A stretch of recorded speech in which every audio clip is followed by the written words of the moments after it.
Hello mga kabibig, welcome back sa ating bagong YouTube channel. Naku po mga kabibig, anong nangyari sa Indonesia? Bahay ng mga kongresista, pinasok, sinunog ng mga Indonesians. Ninakawan ng mga gamit, sinira ang mga bahay at sinunog mga kabibig. Nako, sabi ng ilang netizen, wag nyo lang patusin itong pasensya namin tambaloslos at ko. Baka kayo ay mamimiligro. Huwag naman po kayong ganyan ha. Peace-loving Filipinos tayo. Pero sabi nila, kahit gaano mo ka peace-loving Filipinos, kung sobra na yung pagtapak nila at pagyurak sa ating pagkatao, ay kailangan na ba nating lumaban? People power na ba ito? Nako, ito kaya ang latest news mga kabibig na nangyayari sa Indonesia ngayon, as in super duper, ano mga kabibig? Super duper. O, ang sabi dito mga kabibig ba, may post si Attorney Lito Kwete Alisuwag. Sabi niya, from a kababayan in Indonesia. Sabi ng isang kababayan, my husband po is Indonesian, and he support kung ano ang nangyayari ngayon na kaguluhan. Kanina lang yung isang DPR aka congressman, sinunog ang dalawang bahay nila ng mga rallyista nang dahil sa galit. Ngayon gabi naman, yung pangalawang congressman ang sinugod nila para sirain ang bahay at madami pang susunod na congressman ang guguluhin at sisirain ang mga bahay at ari-arian po. Nako, nagulat ako na ganun ang galit nila sa House of Representatives. Gusto nila mawala ang House of Representatives dahil puro korupsyon at pasarap sa buhay, samantala yung mga kababayan nila na ang tanging hiling lamang ay mabigyan ng dagdag allowance ang pag-aral nila, pasahod, tax problem, pero binabaliwala nila na mga kongresista at hindi pinakinggan. Kaya ngayon ay namnamin ng mga kongresistang ito ang galit ng mga Indonesian. Nako, grabe mga kabibig. Ito ito yung i-share ko sa inyo yung video ng pagsunog-sunog ba na nakatakot naman yung kabibig ko yung pagsunog-sunog no sa bahay. Nako, mamimiligro talaga yung mga nako po, sabi ko sa inyo yan kabibig Yan ang nangyari ngayon sa Indonesia. Yan may malaking sunog dyan sa Indonesia ngayon at talagang, nako, nakakatakot. Di ba kung mangyari ito sa Pilipinas, tingnan nyo ang mga tao. Di ba? Parang, nako, nasa impyerno na. Sinunog ang bahay ng congressman. Nako po, tambi ko, namimiligro kasi ang mga tao dahil sa investigasyon sa flood control projects ngayon, parang may mga bagong revelasyon na nangyari, mga kabibig. Paano yan, mga kabibig, kung mangyayari ito sa Pilipinas? Ano ang iyong reaction? Diba? Ano kaya ang magiging reaction? Ano kaya ang magiging action din ng mga netizen na may mga netizen talaga na talagang galit na sila mga kabibig. Parang sabi ng iba, tama na, palitan na, kung pwede. Ano ang tawag dito? Tawag nila, tama na po, nahihirapan na kaming mga Pilipino.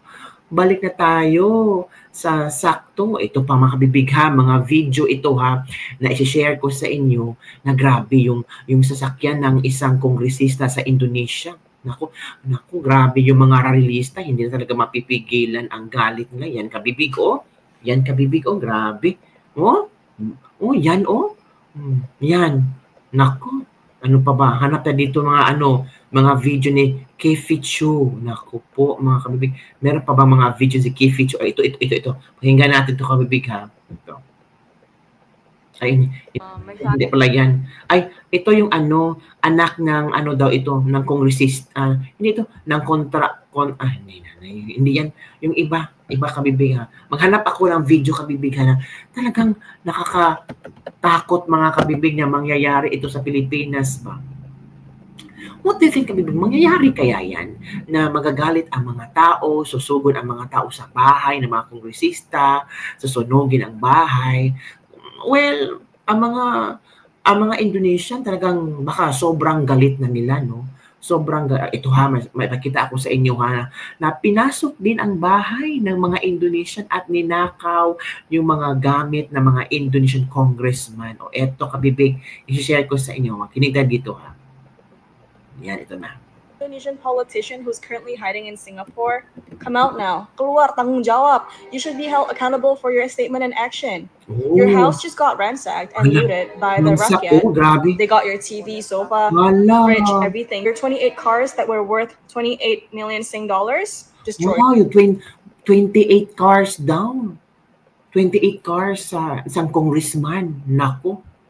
They even took your luggage. They dismantled your cars. They took the wheels. They took all the spare parts and shit. You're done. This is what you get for calling the rakyat stupid for wanting to shut down the House of Representatives or the DPR. That's why before you call people stupid, think twice. Because these people, they're not messing around. They're savage. You best believe out of all the houses that you own, this is your residential house because they also got your wedding photo and you can see people hanging out in your rooftop. And they went through your garage, smashed all your cars. They even took your wife's bra, throw those away to the crowd.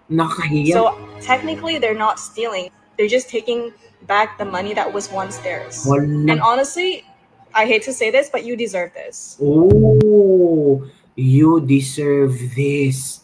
Hala. Naku. Parang nabigyan ng idea mga ito pa ang kabibig na ito pa, grabe. Mga video ito sa Indonesia ba ng mga nangyayari mga kabibig niya. Sabi na posible kayo mga sa Pilipinas, hindi naman ang ganun ang mga tao dito sa Pilipinas. Mga Pilipinas, peace-loving people. With them in your TikTok right now, you probably didn't see this, but let's go through. Tingnan nyo ha. Indonesian Hall. Yan daw nakuha ng mga Indonesian. Mahal din na relo din yan kabibig. Ito pa. Mga grapes yan kabibig. Ito, naligo yung Indonesia sa swimming pool. Nako. Ito pa. Ay, mga labubo kinuha sa bahay ng congressman. Flat screen TV kinuha sa bahay ng congressman. Ano pa yan? Mga robot yan kinuha.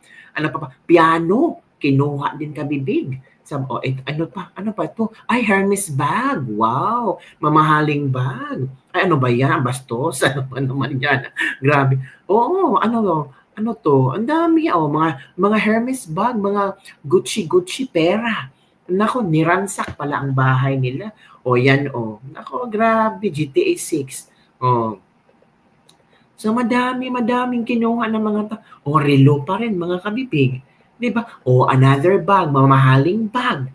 Diba? Niransak ng mga netizen, mga kabibig. Grado ng, ako ang gano'n. Ito, magkano to? 11,495 USD. Oracle Red Bull Racing RB19 2023 season livery Max Verstappen. Kinuha din ito ng mga netizen. So, ganun ka galit ang mga Indonesian. Niransak ang bahay, sinunog ang bahay, lahat kinuha yung mga gamit nila sa bahay, mga kabibig. Kaya nga, sabi ng ilang netizen, pwede kayang gawin ng mga Pilipino yan? Pupuntan ang bahay ng mga kongres, sino man gusto nang puntahan. Pero ako sabihin ko wag, mas lalong gugulo ang Pilipinas. Mas lalong hindi natin ma-achieve kung ano ang gusto nating ma-achieve. But let's just wait and see kung ano at saan papunta yung investigasyon sa flood control projects. At kung meron mang mga politikong mananagot. At kung meron mang politiko behind this flood control project anomaly, sana managot sila at sana patas. Sana makulong sila, makasuhan sila, para maramdaman din nila ba ang pighati na nadarama ng mga Pilipino ngayon. Pero yung ginawa ng mga Indonesians, mga congressman, parang hindi ganun ang mga Pilipino eh. As long as ang mga Pilipino ay kaya pang matiisin tayo kasi, sobrang matiisin tayo. Ayaw natin ng gulo. Parang, kaya nga, people power lang tayo, peaceful na rally. Ayaw nating magransak, manunog ng mga bahay. Hindi tayo ganun. Diba? Kahit magkasala man sila, may space pa rin sa puso natin ang kapatawaran. Ganun ang mga Pilipino. I don't know ha. I don't know. Yun ang nakikita ko sa iba. Pero baka iba din ang ating mga iba't ibang pananaw din ang ating mga netizen dyan. So comment down below. Gusto niyo bang mangyari na sa Indonesia, sa Pilipinas na susugurin ang mga bahay ng mga politikong korap. Nakakatakot naman magsunog-sunog tayo, ransak-ransak tayo. Pero depende na sa tao talaga mga kapipig. Iba't ibang tao, iba't ibang maniwala, iba't ibang action, lalo na yung mga pobre nating kababayan na gutom na at palagi lang nakikita na ganito, ganyan ang buhay ng mga anak ng kontraktor. Diba? Lavish lifestyle, pero tayo nagugutom, binabaha. Diba? So ano ang your reaction kabibig? Don't forget to like, subscribe, and share this video para sa mga latest trending news nating pag-usap-usapan. Bye everyone! See you next time!